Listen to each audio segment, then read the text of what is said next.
Ijoo dubbii ta'e kan ture tokko Dr. Gammachuun handhuurri Oromiyaa Finfinnee miti Arsiidha kan jedhu isin dubbattanii turtan.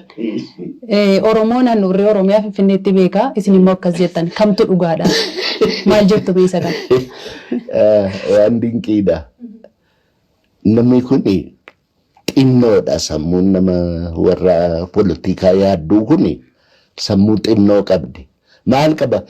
Amma akkuma taa'umsa lafaatti yoo laalte Finfinneen ol fagaata miti qoman ta'uu Finfinneen yoo Arsiin handhuura ta'e Finfinneen qoman ta'uu qoma kana keessa waan jiru beektaa onneen namaayyuu qoma kana keessa jira sombiyyuu kan isa malee namni jiraachuu hin dandeenye qoma kana keessa jira tiruun qoma kana keessa jira.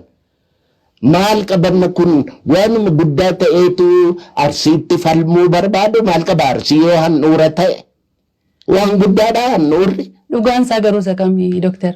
Maal jechuu keetti dhugaansaa? Dhugaan handhuurri Finfinnee handhuurri Oromiyaa Finfinneedha moo Arsii? Mee maappii Itoophiyaa jedhan kan fuudhiiti walloo gubbaadhaan mataa taasisiiti asii gadi kottu. Mormi eessa ta'a, qomii eessa ta'a, handhuurri eessa ta'a yoo jette gimmitiidhumaan jechuu goote. Anaaf handhuurri Arsiidhuma natti fakkaata. Ammayyuu handhuurri Oromiyaa Arsiidhuma jetture? Ilaali, egaa handhuura jechaa kanatu hiikaansaa literally miti. Literally jechaan akka seenaattiyyuu really Arsiin seenaa Oromoo keessatti bakka handhuura haa dhiifnu onneen Oromiyaayyuu Arsiidha. Amma hoo handhuura dhiifne. Amma zinnan jabeessatani. Onnee dhumtii Oromiyaayyuu Arsiidha gaa maal fiddume? Waan xinnoo waan irratti biizii wal taasisan handhuurri Oromiyaa Arsiidha yoo jedhame dhugumatu Arsiidha.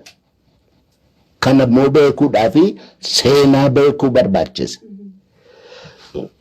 Afaan beekuu barbaachisa. Taa'umsa lafaa beekuu barbaachisa. Aadaaf gadaan maal akka ta'e beekuu barbaachisa.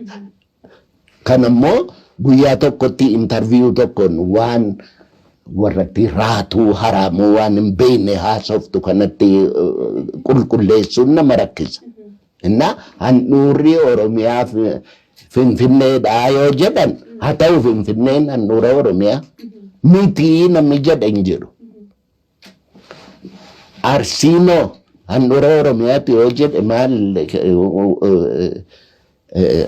akka itti argituutti yoo dubbatte hinaafaadha moo maali kun amma wanni dubbii taasisa. Anamma kan argutti Finfinneen qoma Oromiyaa natti fakkaata. Malee handhuura Oromiyaa jechuun dandeessanii? Maal jechaadha handhuura Oromiyaa jechuun qoma garjallaadhaan handhuurri kan jedhu. Maarree qoma garjallaa Finfinnee garjallaa kan jedhu Arsii miti.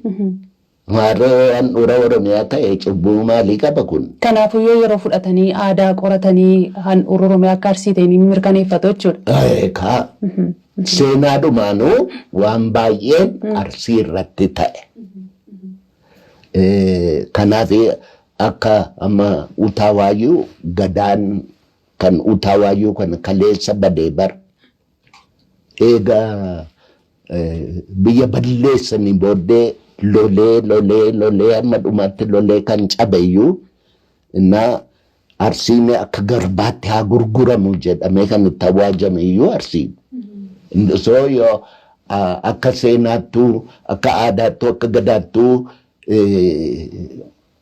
akka teessuma lafaattuu Arsiin handhuura Oromiyaati yoo jedhan yoom geerare ittiin yoom geerare. Ma eenyutu isa galchaa kana keessa maali miqanyummaan akkanaa waan yoo jedhiin sobduudha warra